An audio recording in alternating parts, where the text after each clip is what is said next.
성경 말씀 구약성경 룻기 1장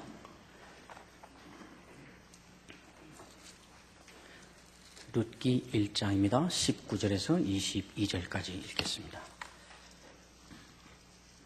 이에 그 두 사람이 베들레헴까지 갔더라. 베들레헴에 이를 때에 온 성읍이 그들로 말미암아 떠들며 이르기를 이가 나옴이냐 하는지라. 나오미가 그들에게 이르되 나를 나옴이라 부르지 말고 나를 마라라 부르라. 이는 전능자가 나를 심히 괴롭게 하셨음이니라. 내가 풍족하게 나갔더니 여호와께서 내게 비어 돌아오게 하셨느니라. 여호와께서 나를 징벌하셨고 전능자가 나를 괴롭게 하셨거늘 너희가 어찌 나를 나옴이라 부르냐 하니라. 나오미가 모압 지방에서 그의 며느리 모압 여인 룻과 함께 돌아왔는데 그들이 보리 추수 시작할 때에 베들레헴에 이르렀더라. 아멘. 우리가 사는 동안에 때때로 참으로 원인도 알 수 없고 이유도 알 수 없는 그런 일들을 종종 당하곤 합니다. 그래서 사람들은 좋은 일을 당하면 참 재수가 좋았다. 그리고 금년에는 운때가 나빠서 일이 이렇게 꼬이고 있다. 그렇게 말하기도 하고 우연히 어떻게 일이 꼬였다. 그렇게 말하기도 합니다. 그러나 성경의 분명한 가르침은 재수가 좋거나 재수가 나쁘거나 우연히 그렇게 되는 일은 인생에 없다고 말씀합니다. 하나님께서 천지를 창조하신 다음에 이제 끝났다. 한 작품 끝났으니 너는 이제 있고 다음 일이다 하고 손 털고 창조해 놓은 것을 던져놓고 잊어버리지 않으시듯이 하나님이 사람을 창조하시고 특별히 자기 독생자 아들의 핏값을 내고 그의 자녀를 삼으시고 구원하신 백성을 절대로 우연히 무슨 일을 만나도록 재수가 없어서 어떻게 되도록 구원한 다음에 그냥 내방쳐놓고 손 씻고 딴 일 보고 계시는 법이 없다고 말씀하십니다. 하나님이 반드시 간섭하시고 개입하신다고 돌보신다고 이끄신다고 말씀합니다. 그것을 가르쳐 우리는 하나님의 섭리라 그렇게 말하지요. 모든 것을 베들레헴을 떠난 10여 년 어간에 다 잃어버리고 덜렁 혼자 남은 마치 여자 욥처럼 되어버린 나오미와 마치 여자 아브라함처럼 본토 친척 아비집을 다 버리고 떠난 며느리 룻이 베들레헴을 향하여 길을 가고 있습니다. 아브라함은 그래도 하나님께서 찾아오셔서 육성으로 내가 지시하는 곳으로 네가 가면 내가 너를 복주고 너로 큰 민족을 이루게 하겠다 하는 약속을 분명히 하셨지요. 그러나 룻은 그런 육성으로 들린 하나님의 음성도 없고 하나님과의 대면도 없이 그냥 아브라함처럼 그러나 본토 친척 아비집 자기의 모든 안전장치와 인간관계와 삶의 평안과 보장과 이걸 다 버리고 하나님이 그곳에 계시니 그곳으로 가야 되겠다 하는 생각 하나 가지고 따라 나선 길이었지요. 둘이 드디어 베들레헴에 도착했습니다. 베들레헴에 도착하자 온 시내가 난리가 납니다. 나오미, 이 사람이 나오미야? 이게 나오미란 말이야? 나오미네? 별별 모든 시민들의 입에 그저 나오미가 입술에다 붙어 있습니다. 제가 거짓말을 안 하는 것이 분명한 것이 오늘 본문에 그렇게 써 있습니다. 그 두 사람이 베들레헴까지 갔는데 베들레헴에 이를 때에 온 성읍이 그들로 말미암아 떠들며 이르기를 이가 나오미냐? 나오미가 왔대요. 나오미. 아마 저게 나오미란 말이야? 그런 의미에도 한 사람도 있을 것이고 반가워서 나오미가 왔구나 그런 사람도 있을 것이고 어쨌든 여러 동기로 나오미가 장 안에 화제가 됐습니다. 사람들이 다 찾아오기도 했을 것입니다. 그 나오미를 찾아와서 하는 그 사람들을 향해서 나오미가 대답을 합니다. 나를 나오미라 부르지 말고 마라라 부르시오. 나오미라는 말의 뜻은 즐거움이라는 말입니다. 달콤한 사람이라 그런 뜻도 있다. 어떤 사람은 그렇게 말하기도 했습니다. 여하튼 기쁜 것, 즐거운 것입니다. 마라라는 말은 쓰다, 고통스럽다는 말입니다. 쓰다는 말입니다. 나를 나옴이라 부르지 말고 나를 마라라 부르라. 내가 풍족하게 이 베들레헴을 떠났지만 그러나 이제 빈털터리가 됐다. 이렇게 말하고 있습니다. 그러면서 어떻게 해서 자기가 이렇게 됐는가 하는 이야기를 마치 폭풍우가 쏟아듯이 숨가쁘게 계속 쏟아내고 있습니다. 여호와의 소원이 나를 치셔서 내가 이렇게 됐다. 그게 앞에서 읽었던 13절에 있는 말씀이지요. 자기 며느리에게 돌아오기 전에 했던 말이지요. 1장 20절 방금 읽은 말씀 보면 전능자가 나를 심히 괴롭게 하셨다. 그 괴롭단 말이 말하란 말인데 쓰다는 말입니다. 전능자. 저 밑에 빵집도 있는데 엘샤다이. 이 전능자라는 말, 샤다이. 전능한 특별히 이 이름을 하나님의 이 이름을 써서 나오미가 이야기를 합니다. 전능자가 나를 쓰게 하셨다. 여호와께서 나로 피어 돌아오게 하셨다. 여호와께서 나를 징벌하셨다. 1장 21절이지요. 전능자가 나를 괴롭게 하셨다. 계속해서 쏟아내고 있습니다. 하나님이 나를 나오미가 아니라 마라의 인생으로 만드셨다. 전능하신 여호와께서 내 인생을 괴롭게 하셨다. 여호와께서 나로 텅 빈 인생이 되게 하셨고 여호와께서 나를 징벌하셨고 전능자가 샤다이 그가 나를 이렇게 괴롭게 하셨다. 계속 쏟아붓고 있습니다. 그 모압에서 하나님의 긍휼이 베들레헴 땅에 임하기 시작했다. 그러므로 내가 참 부끄럽지만은 창피하지만은 차라리 어느 숲속에 다른 동네에 숨어 살고 싶지만은 그러나 긍휼의 하나님을 향하여 나아가야 되겠다. 결단하고 그곳까지 이렇게 어려운 결단하고 왔으면 이제 잠시 입을 다물고 묵묵히 그 사회에 그 지역에 긍휼을 베푸신 하나님께서 나에게는 어떻게 개인적으로 긍휼을 베푸실까? 내가 이 처참한 환경 가운데 이 쓰디쓴 인생 그러나 하나님의 긍휼을 바라보고 이곳까지 왔으니 내가 좀 기다리고 있으면 하나님이 내게도 어떻게 긍휼을 좀 베푸시겠지 하고 잠시 입을 다물고 좀 인내하며 기다릴 수 있었을 텐데 나오미는 계속해서 하나님이 나를 이렇게 만드셨다고 여호와가 내 인생을 이렇게 뒤집어 버리셨다고 하나님 때문에 내 인생이 이렇게 쓴 고달픈 인생이 됐다고 쏟아붓고 있습니다.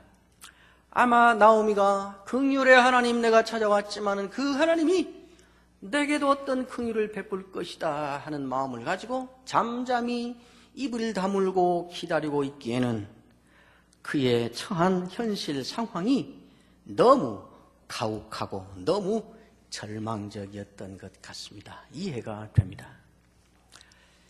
옛날에 제가 이렇게 사역할 때 교인 가운데 한 집사님이 있었습니다. 그야말로 이제 다 망해버렸습니다. 더 이상 뭐 소망이 없습니다. 신방을 가기는 가지만은 가봤자 뭐 할 말이 없어요. 무슨 말을 해도 그게 귀에 안 들어오고 믿어지지 않을 상황인데 무슨 말을 하겠어요? 그래도 가서 앉아 있다가 어색하게 시간을 보낸 다음에 이제 이쯤 됐다 싶으면 돌아와야 되는데 그냥 갈 수는 없고 그 집사님 제가 기도를 한번 하고 갈게요. 그러죠. 그래서 기도하지요.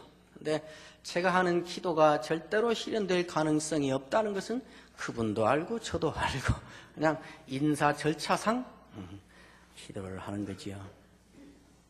그 정도였습니다. 그 정도. 제가 믿음이 없어서가 아니고 상황이 그래서요. 어느 날 그분이, 제가 한 번씩 신방을 갔었는데 그분이 저를 찾아왔어요. 찾아와서 이야기를 합니다. 목사님, 알다시피 저는 다 망했고 더 이상 망할 것도 없고 아무 할 일도 없습니다. 내가 할 수 있는 일은 한 가지뿐입니다. 죽는 것입니다. 저는 죽고도 싶고 죽을 수도 있습니다. 그런데 목사님, 재수 없게 예수까지 믿어갖고요, 죽을 수도 없네요. 제가, 집사님 왜 그런 말씀을, 절대 자살하면 안 돼, 자살하면 큰일 난다고, 죄다고 그랬을까요? 제가 막 있다, 집사님, 제가 목사인데요, 제가 집사님의 처지였어도 저도 그 생각 들었을 거예요. 그랬습니다. 그분이 정말 자살하겠다는 말이 아니고 얼마나 자기의 현실이 아픈가 하는 신음소리라는 것을 저는 알기 때문에 그랬습니다. 그분 보내고도, 하나님, 저 사람 큰일 났네요. 자살 안 하게 마음을 바꿔주세요. 저 사람 믿음 있는지 알았더니 믿음이 없네요. 믿음을 회복시켜주세요. 이런 기도하지 않았습니다. 하나님, 저 집사님의 저 아픈 아픔을 좀 달래어 주십시오. 그랬습니다. 그것은 자살하겠다는 의사표현이 아니고, 그것은 믿음이 없다는 증거가 아니고, 자기의 현실이 지금 얼마나 아픈가 하는 신음소리를 그렇게 내고 있는 것임을 저는 알기 때문이었습니다. 아마 이 나오미의 쏟아붓는 이 소리가 아마 그것이었을 거라고 생각합니다.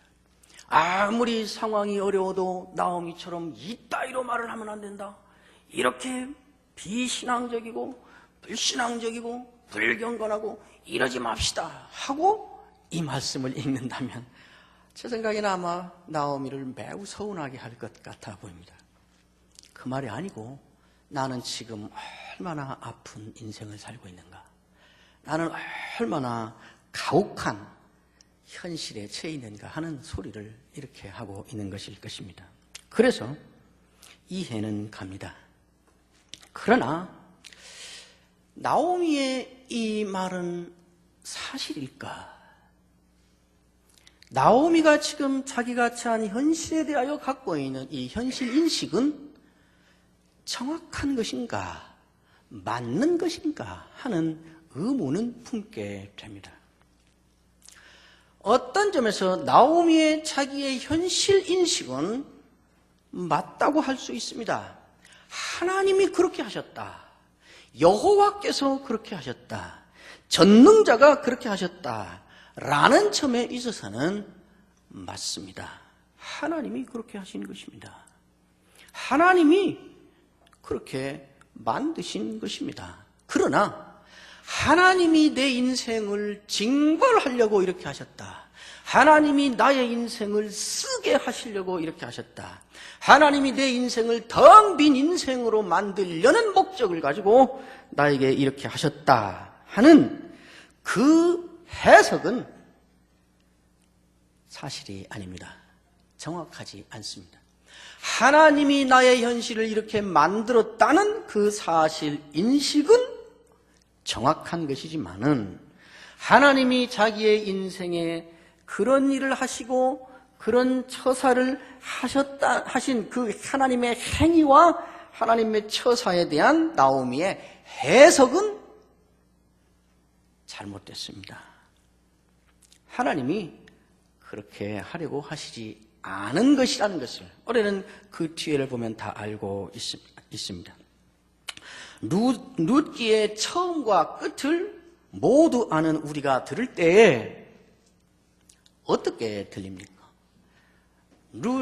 나오미의 처음과 룻기 4장이 끝나면서 나오미의 그 후의 인생이 어떻게 진행이 됐는가 하는 것을 다 아시는 여러분들로서 나오미가 지금 자기가 당한 현실을 놓고 하는 이 이야기, 하나님이 내 인생을 쓰게 하시려고 이렇게 하셨고, 하나님이 나를 텅 빈 인생으로 살게 하려고 이렇게 하셨고, 하나님이 나를 괴롭게 하시려고 전능자가 이런 처사를 하셨다라고 말하는 나오미의 말이 어떻게 들리세요?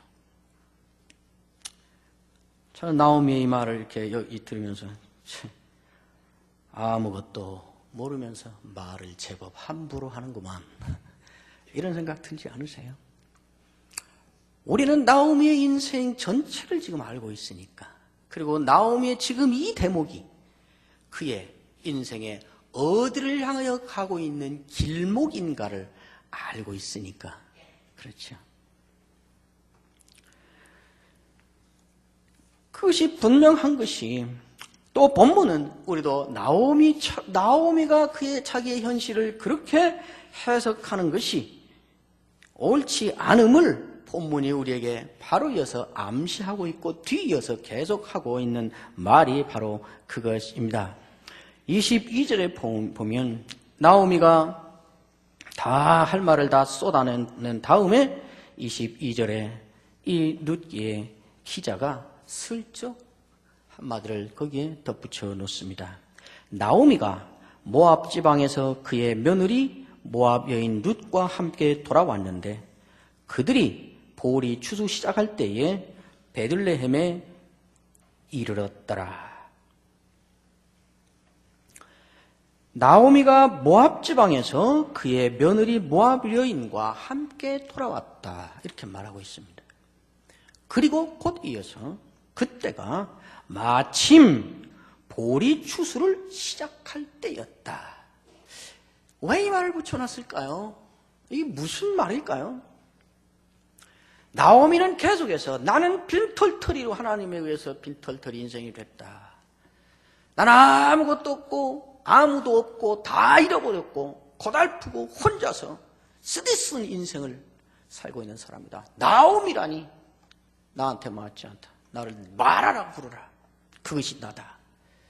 이렇게 말하고 있는 나오미에 대해서 정말 그런가? 이렇게 본문은 의문을 제기하고 있습니다. 네 옆에 모압 여인 룻, 너희 며느리 너하고 같이 왔잖아. 너 지금 돌아와 봤더니 보리 추수할 때잖아. 굶어 죽지 않을 딱 기다리고 있는 거 있잖아. 또 우리는 앞으로 그냥 지나가는 말로 아무 관계없는 것처럼 모압 여인 그게 뭐 힘이 되겠어? 모압 여인 그게 무슨 뭐 도움이 되겠어? 하는 식으로 툭 던져놨지만은 우리는 이 모압 여인이라 불리는 함께 돌아와 옆에 있는 이 룻이 앞으로 나오미의 인생에 어떤 반전을 일으키는 실마리가 될 것인가 하는 것을 너무 잘 알고 있잖아요. 이렇게 지금 하나님께서 나오미에게 이미 본인도 알지 못하고 본인도 감지하지 못하는 사이에 나오미를 위한 나오미를 어느 곳으론가 이끌고 갈 하나님의 손길이 지금 개입해서 뭔가 보이지 않는 일이 지금 일어나고 있다. 뭔가 보이지 않는 손길이 지금 움직이고 있다 하는 것을 감지할 수 있도록 이렇게 해놨다 그 말이지요. 나오미의 슬픔을 이해는 됩니다. 나오미가 이렇게 말할 때 하면 나오미의 진정한 슬픔은 이제는 남편이 없다는 것, 자식이 없다는 것, 재산이 없다는 것, 집이 없다는 것, 그것이 슬픔이 아니고 하나님이 나를 치셨다는 것, 하나님도 내 편이 아니신 것 같다는 것, 하나님이 나를 징벌하셨다는 것, 하나님께로부터 내가 이런 대접을 받고 있고 하나님께로부터 나는 끊어져 버린 것 같은 그런 인생이라는 이것이 아마 이 시점에서의 나오미의 가장 비애이고 비통함이고 슬픔이었을 것입니다. 그러나 하나님은 이미 나오미를 위하여 손길을 움직이고 계신다는 암시를 실마리를 이렇게 던져놓고 있습니다. 하나님이 너의 인생에 이미 움직이고 있고 개입하고 있고 간섭하고 있고 이끌고 있다. 이것을 가르쳐오려는 하나님의 섭리라 그렇게 말하는 거죠. 하나님의 섭리의 손길입니다. 그리고 이러한 일들은 계속되고 있습니다. 사실 룻기 전체를 통해서 일관되게 흐르는 매우 중요한 주제가 몇 가지 있는데, 그 중에 우리가 지금 하나씩 보아가고 있는데, 이 하나님의 섭리의 손길, 하나님의 섭리가 룻기 전체를 이끌고 가고 있고 휘어잡고 있는 매우 중요한 주제입니다. 그래서 처음부터 하나님의 섭리의 손길을 감지하게 하는, 그것을 따라가게 하는 장치들을 룻기는 여기저기 이렇게 해놓고 있습니다. 처음부터 베들레헴에 큰 흉년이 들었다. 그리고는 조금 내려가서 그곳에 하나님이 긍휼을 베풀어 양식을 주기 시작하셨다. 그렇게 시작하고 여기 와서는 나오미의 인생에 하나님이 섭리적으로 간섭해 들어오시는 이 흔적을 던져 놓습니다. 2장에 넘어가면 이 룻이 이삭을 주어서 시어머니와 이제 먹고 살기 위해서, 양식을 구하기 위해서 허락을 받고 파테를 갑니다. 3절에 보면 우연히 어떤 밭에 들어가서 이삭을 주었다. 그런데 그게 우연히 보아스라는 사람의 밭이었다. 그런데 4절에 가면 때마침 보아스가 서울 출장 갔다가 돌아와서 자기 밭에 딱 들어왔는데 우연히 둘이 만났다. 말은 지금 우연히, 그리고 때마침, 그래서 이게 그냥 저절로 어떻게 하다 보니 일어난 일 같이 말하지만은, 이렇게 기자는 매우 의지적으로, 의도적으로 지금 어떤 보이지 않는 손길이 정확하게 일들을 꾸며가고 있고 엮어가고 있다는 것을 우리에게 그런 방식으로 말하고 있는 것입니다. 이것이 하나님의 섭리입니다. 하나님의 섭리의 손길이지요. 그 외에도 앞당겨서 우리가 보면 나중에 보아스와 룻이 결혼을 하지요. 4장 13절에 가면 보아스가 룻과 결혼하여 동침하매, 보아스가 룻을 취하여 아내를 삼고 그와 동침하였더니 여호와께서 그로 잉태케 하심으로 그가 아들을 낳았다. 모압에서 10년 가까운 세월 부부 생활하면서 남편과 같이 살았지만 아들이 절대 안 생겼던 사람입니다. 그런데 보아스와 잤더니 얘기가 생겼어요.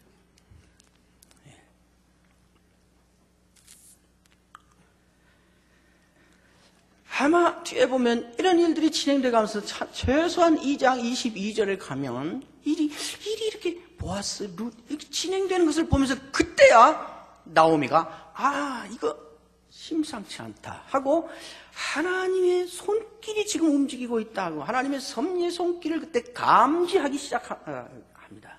그래서 이제 적극적으로 나서서 보아스와 룻을 결혼을 시키려는 일을, 작업을 이제 나오미가 직접 적극적으로 나서 시작하는데, 하나님이 섭리하고 있구나라는 것을 느끼기 시작한 거죠. 3장 1절에 가면 더 적극적으로 그렇게 얘기합니다. 나중에 여러분 아시는 대로 뒤에 가면 나오미의 인생이 어떤 반전을 하는가, 어떻게 회복되는가, 어떻게 신비롭게, 그리고 어떻게 멋지게 그의 인생이 채워지고 있는가 하는 것을 알게 됩니다. 그때 아마 제 생각에, 이것도 천국 가서 물어봐야 될 일인데, 나오미가 아마 상당히 하나님께 염치 없고 미안했을 것 같아요. 그 머리를 극적이면서 아마 이거였으면 진짜 그렇게 말씀하시지, 저는 그것도 모르고 그렇게 막 불평하고 대들고 큰 소리 치고 그랬잖아요. 아마 그랬을 것 같아요. 하나님의 섭리는, 하나님의 뜻은 아주 많은 경우에, 거의 대부분의 경우에 우리는 그걸 다 지난 다음에 돌아보면서야 확인하고 돌아보면서야 알게 됩니다. 섭리라고 하는 것은 무엇인가? 여러 사람이 여러 가지로 이야기합니다. 창조사건과 관련해서 보존이라는 개념으로 섭리를 말하는 신학자들이 많이 있고요. 그러나 저는 개인적으로 섭리란 무엇인가? 저는 섭리를 이렇게 제 나름대로 개인적으로 이해하고 있습니다. 하나님께서 깊은 사랑과 완전한 계획을 가지고 내 인생에 개입해 들어오신 것이 섭니다.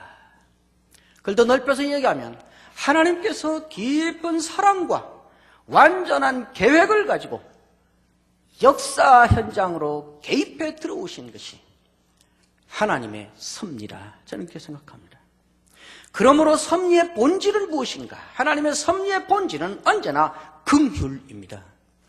그리고 은혜입니다. 이 섭리를 그러므로 이렇게 큰 주제로 강조하는 룻기에서 그러므로 바로 2장에 넘어가면 하나님의 헤세드라 하는 하나님의 인애, 하나님의 은혜, 하나님의 긍휼 뭐라 하든지 하여튼 하나님의 사랑이 동시에 같이 등장하며 큰 주제를 이루게 됩니다. 그럴 수밖에 없습니다.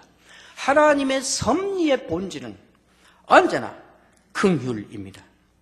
은혜입니다. 다른 말로 하면 결국은 잘되게 하는 것, 결국은 복되게 하는 것, 결국은 복스러운 자리에 이르게 하는 것, 그것이 하나님의 섭리의 본질인 것입니다. 과정에서는 하나님이 내 인생을 정말 쓰게 하셨어, 하나님이 이럴 수 있어, 그렇게 말할 만한 현실을 작은 커트는 그런 과정을 지나지만은 그러나 결국은 하나님께서 잘되게 하는 곳으로 하나님이 원하시는 곳으로 우리의 가장 복된 현장으로 우리를 이끌고 가시려 하시는 것이 하나님의 섭리고 그 섭리의 본질은 그러므로 언제나 은혜인 것입니다. 데살로니가전서 2장 11절의 말씀대로면 하나님께서 우리의 인생에 여러 방 경고로 경계로 권면으로 여러 방법으로 우리 인생에 간섭해 오시는데 그것은 우리로 하나님의 나라와 영광에 이르게 하시고 우리로 하여금 하나님께 합당히 행하게 하려는 것이다.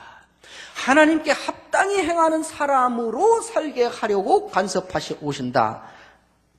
하나님께 합당히 행한다는 말을 더 쉬운 말로 바꿔서 말하면 하나님의 가치로 재어볼 때 값이 나가는 인생을 살게 하려고 그 말입니다.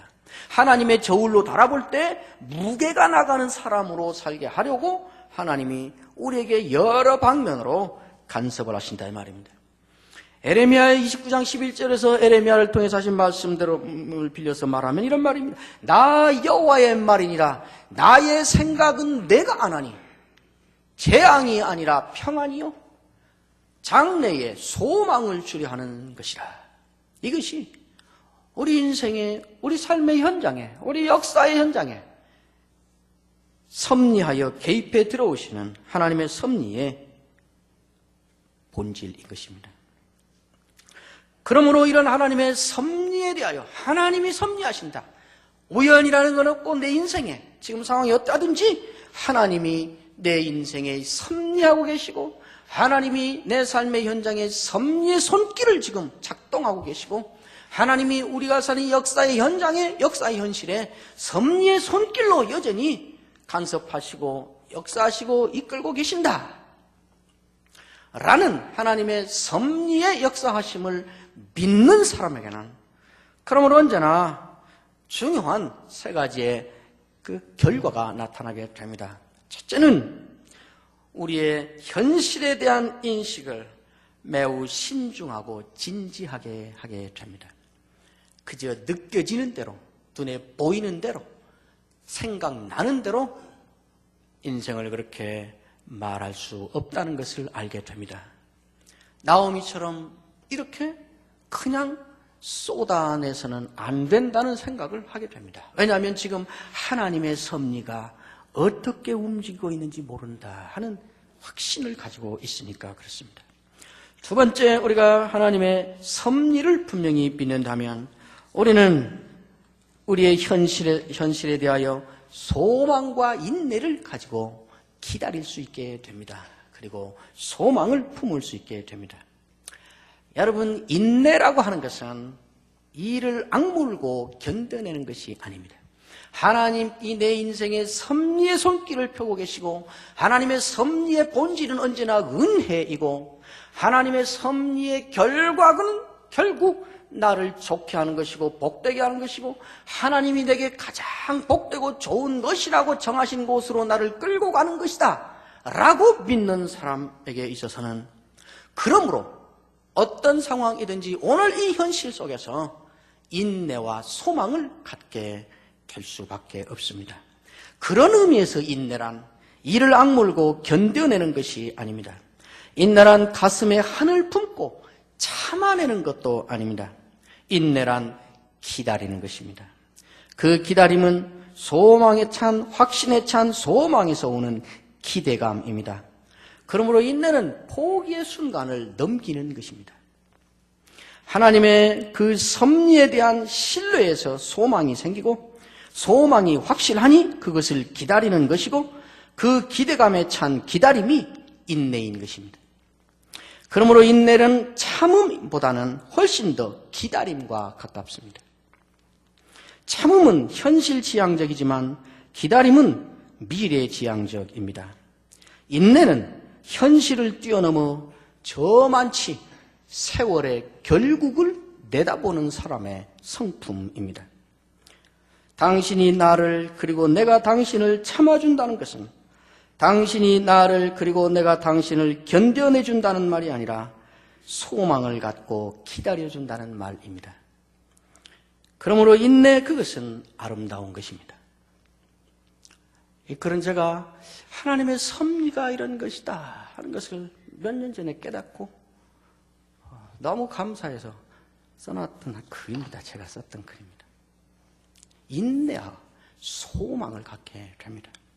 마지막으로 하나님의 섭리를 확실히 믿고 그것을 붙잡는 우리에게는 현실에 대한 신앙적인 영적인 차원의 눈을 갖게 됩니다. 고린도후서 12장 7절에 우리가 너무나 잘 아는 사도 바울의 말씀이 있습니다. 고린도후서 12장 7절 한번 찾아보겠습니다.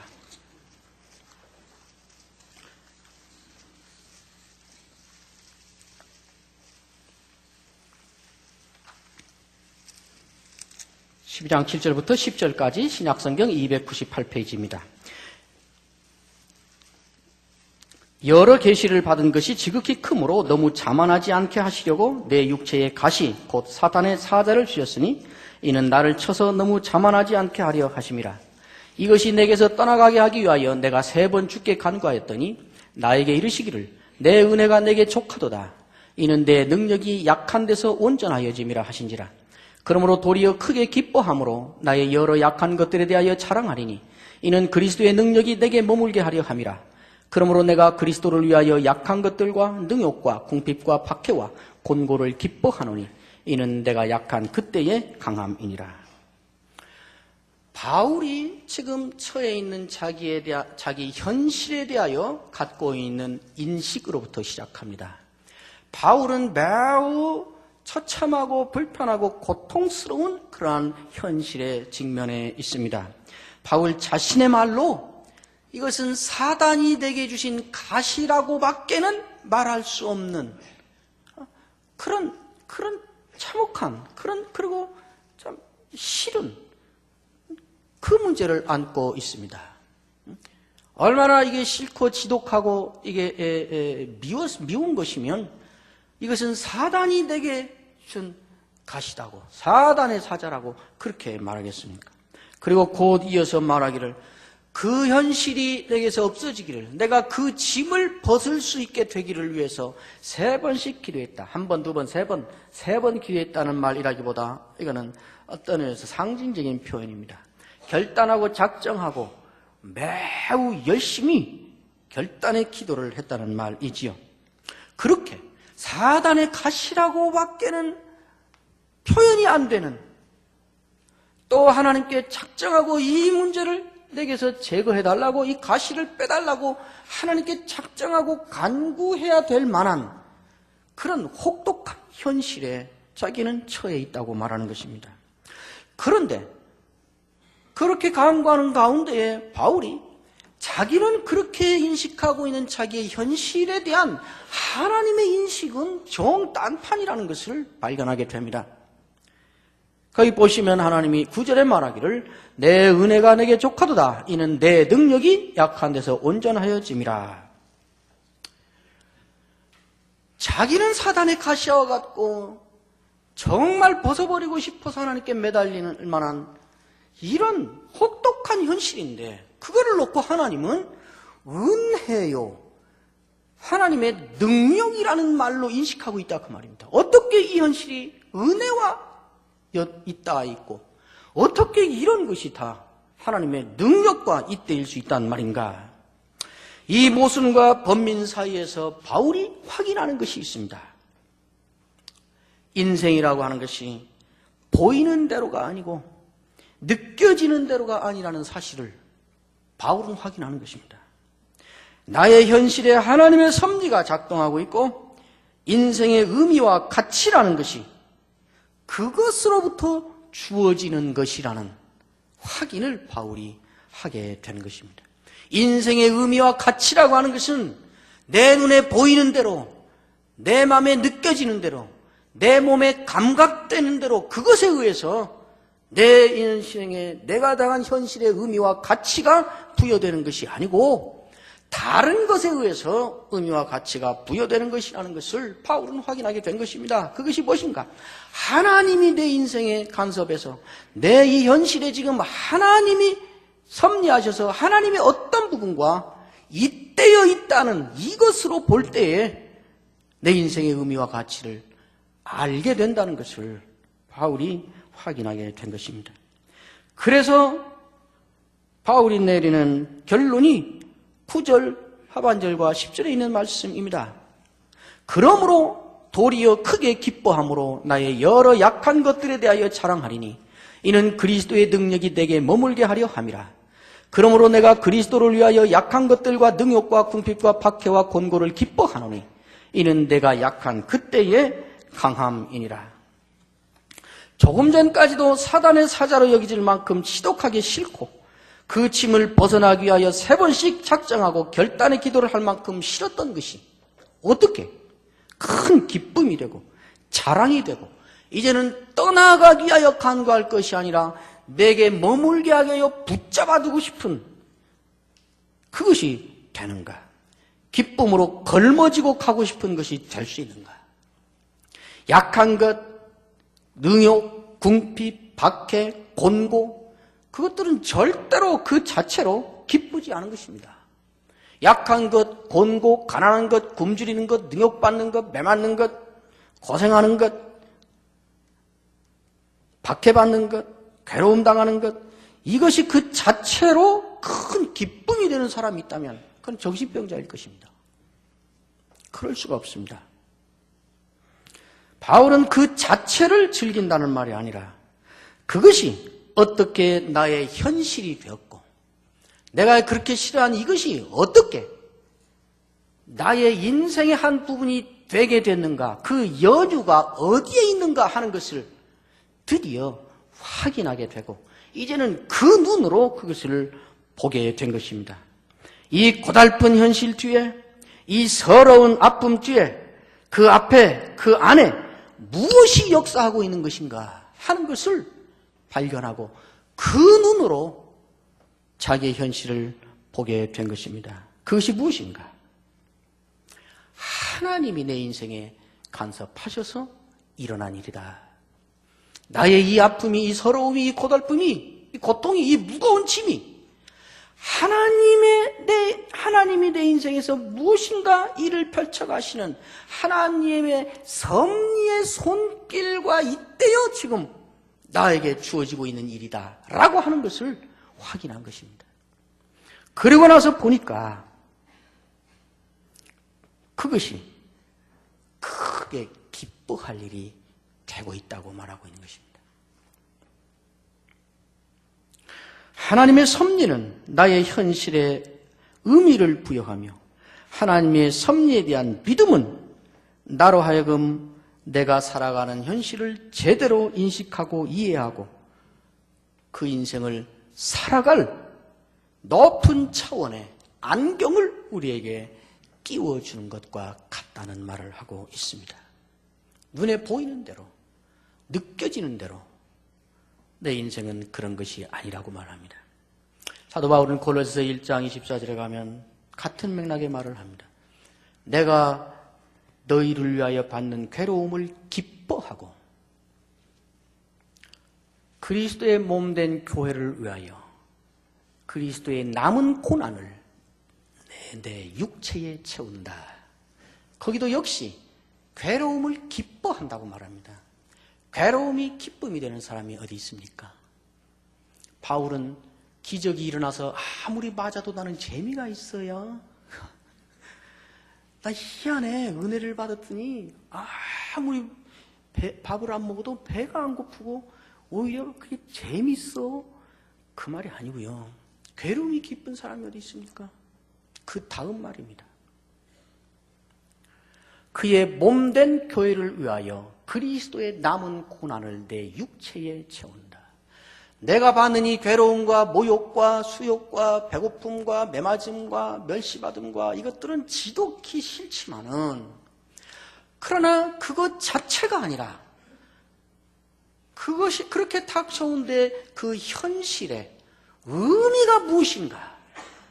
내가 당하는 이 현실의 의미에 초점을 맞춰서 봤더니 그것은 예수 그리스도가 여기 계셨더라면 그가 당할 고난을 내가 그리스도를 대신하여 받는 것이구나 라는 것을 알게 됐다. 그러면 내가 받는 괴로움은 싫지만은 너무 힘들지만은 너무 서럽고 서글프지만은 답답하지만은 그런데 내가 이것 당함으로 말미암아 사실은 내가 예수님이 되고 있다는 말이네. 예수님이 당할 일을 내가 당하는 거니까 그러면 이 순간에 있어 내가 예수 그리스도네? 이것을 확인한 것입니다. 그러고 났더니 그 괴로움마저도 기뻐할 수 있게 되더라는 고백인 것입니다. 하나님의 섭리는 그러므로 우리를 그 섭리를 믿는 우리를 현실에 대하여 담대하게 하고 소망으로부터 오는 인내로 견디게 하고 오히려 우리의 괴로운 여러 짐들을 기쁨으로 걸머지고 가게 하는 능력을 우리에게 주는 것입니다. 이 하나님의 섭리를 붙잡고 이 복된 삶을 사시는 오늘의 말씀이 되시길 바랍니다. 기도하겠습니다. 하나님 감사합니다. 우리에게 섭리의 손길 언제나 펼쳐주시는 하나님을 의지하고 소망에 찬 인내로 또 현실을 넘어 저편을 바라보고 그 의미를 바라보고 기뻐하며 사는 능력 있는 이 시대의 신앙인들이 되게 하여 주옵소서. 예수님의 이름으로 기도하옵나이다. 아멘.